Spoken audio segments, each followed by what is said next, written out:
지금 러우 전쟁에 윗사람들은 저렇게 지금 설전을 벌이고 있는 반면에 어제 저희가 국민의힘 유영원 의원 우크라이나 직접 다녀와서 포로 2명의 사진과 육성 녹음 파일을 저희도 공개를 했었는데요. 이런 얘기도 새롭게 알려졌습니다. 각가지 다 해주는데 이제 제일 비중이 높은 거는 체력 훈련, 육체 훈련 그런 걸 위주로 하고 중량을 메고 몇 킬로 뛰는 거는 준비 운동으로 뛰는 거고 말하자면 강도는 거죠. 힘들어서 이제 눈물이 나올 정도로 그런 육체 훈련을 합니다. 주에 100리를 뛰고 월 마지막 날에는 200리를 하곤 합니다. 100리는 4시간이고 200리는 8시간. 20km 내지 26km.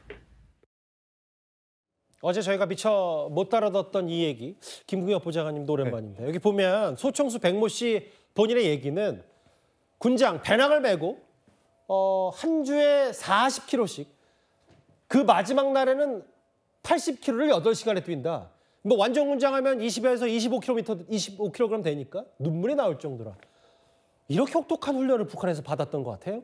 네, 그렇습니다. 지금 현재 1차적으로 우크라이나 전장에 파견된 북한군의 대다수가 폭풍군단으로 알려져 있지 않습니까?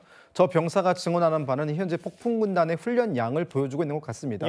저희가 얼추 짐작으로서 이런 북한의 특수전 전력이 어떻게 훈련하고 이것에 대해서 약간의 짐작 정도로 알고 있었다가 이번에 그 해당 소속 부대의 병사의 증언을 통해서 조금 더 직접적으로 그들이 어떤 훈련을 받고 어떤 체계 속에서 어떤 목표를 가지고 훈련을 하는지 좀 구체적으로 알 수 있었다라는 부분이 있고요.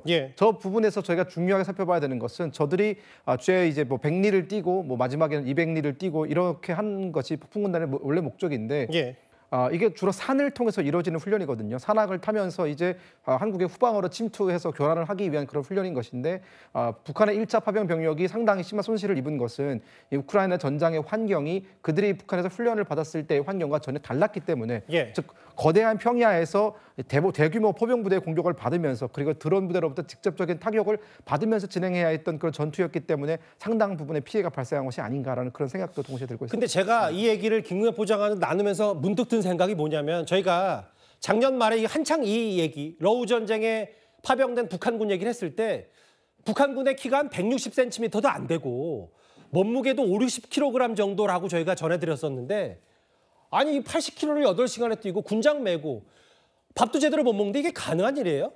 사실 북한에서는 항상 강조하는 것이 정신력이거든요. 그러니까 모든 병사들의 훈련량에서 가장 우선적으로 생각을 하는 것이 정신력이고 정신력만 잘 갖춰져 있으면 어떤 역경도 뚫고 나갈 수 있다라고 선전을 하기 때문에 대부분의 북한 병사들이 영양 상태라든가 다양한 부분에서 많은 보급이 부족하죠. 하지만 이제 북한으로부터 세뇌받는 건 정신력 하나에 의존해서 저런 강도 높은 훈련을 받다가 덜어는 부상을 당하기도 하고 또 덜어는 영양실조에 걸리기도 하는 것이 현재 북한 군의 현실이라고 볼 수 있습니다. 뭐 악으로깡으로 정신력도 다 체력에서 나오는 건데 이런 훈련을 받고 그런데 전장에 최전선에 파병되는 것도 모르고 이게 훈련인 줄 알았다는 거였잖아요. 북한군. 근데 이제 김국엽 보좌관님. 포로 2명이 생포가 됐고 거의 파병됐던 3분의 1이 사상자다라는 보도도 많이 나왔었는데 북한군이 추가로 또 파병을 한다면서요? 네, 그렇습니다. 현재 확인된 추가 파병 병력이 1,500명 정도고 뒤이어서 약 3,000명 정도가 추가로 파병될 가능성이 높아지고 있습니다. 근데 사실 북한군의 이 추가 파병은 어느 정도는 예견 가능한 일이었습니다. 현재 북한군이 주로 파병 나가 있는 곳이 쿠르스크 전선인데 러시아 입장에서는 당장 빠른 시일 안에 미국과의 협상을 통해서 전쟁을 끝낸다 하더라도 이 쿠르스크를 되찾아오는 것은 그 무엇보다 중요합니다. 그렇기 때문에 종전협상, 즉 종전 안에 도장을 찍기 전에 반드시 쿠르스크를 찾아와야 되고 이 쿠르스크에서 버티고 있는 우크라이나를 몰아내기 위해서 추가 파병, 즉 그 지역에서 주요 전투를 치르고 있는 북한군의 최대한 많은 병력을 추가로 동원해서 전투를 승리로 이끌어야겠다는 생각을 러시아가 하고 있는 것 같고 그런 전략에 따라서 북한군이 앞으로도 추가적으로 전투에서 궁극적인 승리를 이루기 위해서 지속적으로 파병될 가능성이 상당히 높습니다. 그러니까 지금 러시아 극동 지역 마치 이제 파병 직전에 베이스 캠프를 두고 저기서 이제 또 파병 준비한다. 트럼프 대통령이 종전을 결심하기 전까지 뭐 이런 취지겠죠. 유영원 의원이 어제 저희 뉴스탑10에 직접 출연해서 뭐라고 했냐면 북한군 포로들의 지금 현재 상태, 실상을 이렇게 진단했습니다. 직접 한번 들어보겠습니다. 난 한국으로 꼭 가고 싶어. 한국에 가면 네. 내가 스스로 다시 바로 수 있을 거야. 한국으로 가게 되면 내가 바라는 권리대로 그렇게 할 수 있을까요? 내가 필요한 뭐 집이라든지 내가 거기서 가족도 이루면 북한 출신인데다가 내가 포로니까 그 가정을 이루기에 너무 힘들지 않을까요? 제가 명함을 줬더니 예. 명함을 이렇게 앞으로 뒤로 이렇게 몇 번을 보면서 예. 한동안 말을 안 하다가 이제 입을 열기 시작했습니다. 끝날 무렵에 이제 이 얘기를 하더라고요. 갑자기 어떤 얘기요? 혹시 술은 없습니까? 아. 그러니까 유영원 의원이 갔을 때 뭐 물티슈, 초코파이, 뭐 휴지 등등 가져갔는데 나중에 조금 이제 입이 좀 풀리고 유영원 의원과 좀 말이 되니까 그 다음에 술은 없습니까?라고 물어볼 정도로 그만큼 난방도 안 되고 온수도 안 나올 정도로 저 포로 수용소가 열악하다. 근데 제가 김구혜 포장한테 궁금한 건 뭐냐면 저 소총수 백모 씨, 리모 씨가 있는데 네. 한 명은 완벽하게 귀순 그러니까 남쪽으로 오고 싶다고 하고 한 명은 아직 고민 중이다.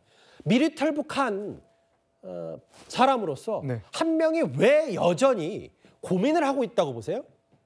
일단 저는 우선적으로 말씀드리고 싶은 것은 혹시 그 병사가 이 영상을 본다면 고민은 시간을 낭비하는 것이다라고 말씀을 먼저 드리고 싶고요. 예. 그 어린 병사가 현재 고민을 하고 있는 지점은 어쨌든 한국으로 돌아가게 되면 영원히 부모님과 만나지 못하게 될 수도 있다라는 그런 두려움 때문인 것 같습니다. 그리고 본인이 한국행을 택하게 될 경우 남아있는 가족이 어떤 피해를 입을 수도 있다라는 점에 대해서 우려를 하고 있는 것으로 보이고요. 상당히 어떻게 보면 합리적인 생각입니다. 하지만 말씀을 드리고 싶은 것은 그 병사가 북한으로 돌아간다 하더라도 그 병사는 앞으로 북한에서 어떠한 정당한 대우를 받지 못합니다. 이미 한국 언론과 인터뷰를 했고 또 다양한 언론 인터뷰를 통해서 북한군의 실상을 여러 차례 전해주지 않았습니까? 이 정도만 해도 북한에서는 거의 반역죄입니다. 그렇기 때문에 이 병사가 북한으로 돌아간다고 해서 그 생명이 보장받을 수 있을 거라는 그런 확신이 없거든요. 그렇기 때문에 고민은 물론 충분히 이해가 되지만 결심을 잘 하셔서 자유의 품으로 오셨으면 좋겠습니다. 탈북을 먼저 결심한 입장에서 김구혜 보좌관님 아마 이 방송을 만약에 본다면 그런 메시를 전하겠다고 하셨어요. 정리를 좀 해보면 사실은 이 북한군 포로 빨리 와야 된다. 유영원 의원 얘기는 이거 북한으로 돌아가면 사실상 사형 선고 아니냐. 반드시 보호받아야 된다. 뭐 우리 정부 당국도 많이 고민 중인 것 같은데 신범철 의원님 이게 러시아, 우크라이나 특히 북한이 여전히 파병을 공식적으로 인정하지 않았기 때문에 이들이 국제규약상 정확히 포로는 또 아니라면서요. 뭐 그렇게 보는 시각도 존재합니다. 그러니까 이게 전쟁의 성격이 모호하고 거기에다가 북한은 파병을 공식적으로 인정하지 않았기 때문에 전쟁법의 대상이 아니다 이렇게 주장하는 할 수도 있는데 그런데요 만약에 그런 시각이라도 국제인권규약상 어떻게 보면은 정치적 박해를 다시 받을 수 있는 지역에 환송하는 것을 막을 수도 있기 때문에 아무튼 우리로 한국으로 귀환을 시킬 그런 법적 근거는 충분하다고 생각합니다. 중요한 것은 우리가 우크라이나 당국과 교섭을 보다 적극적으로 해서 이분들을 한국으로 데려오는 것이 필요하다고 보고요.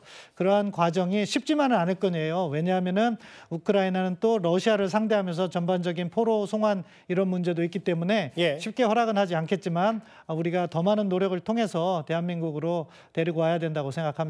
두 분의 외교, 안보, 북한 전문과 함께 오늘은 워싱턴 DC부터 먼저 다녀왔습니다.